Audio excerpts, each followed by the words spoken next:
Yna, daeth Iesu gyda hwy i le a elwyr Gethsemane, ac meddai wrth y disgyblion, eisteddwch yma tra byddaf fi'n mynd fan draw i weddio. Ac fe gymerodd gydag ef Pedr a 2 fab Zebedeus, a dechreuodd deimlo tristwch a thrallio dwys. Yna meddai wrthynt, y mae fe enaid yn drist iawn hyd at farw. Aroswch yma a gwyliwch gyda mi. Aeth ymlaen ychydig a syrthiodd ar ei wyneb gan weddio. Fy nhad, os yw'n bosibl, boed i'r cwpan hwn fynd heibio i mi. Ond nid fel ymyna fi, ond fel ymynu di.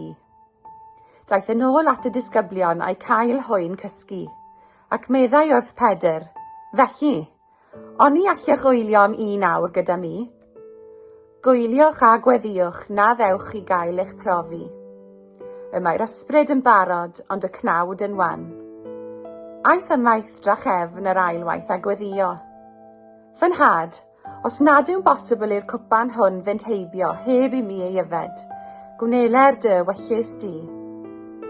A phan ddaeth yn ôl, fe cafodd hwy'n cysgu eto, oherwydd yr oedd ei llygaid yn drwm, ac fe gadawodd eto a mynd ymaith i weddio y drydedd waith, gan lefaru'r un geiriau drachefn. Yna, daeth at y disgyblion a dweud wrthynt, a ydych yn dal i gysgu a gorffwys. Dyma'r awr yn agos, a mab y dyn yn cael ei fredychu i ddwylo pachyduriaid.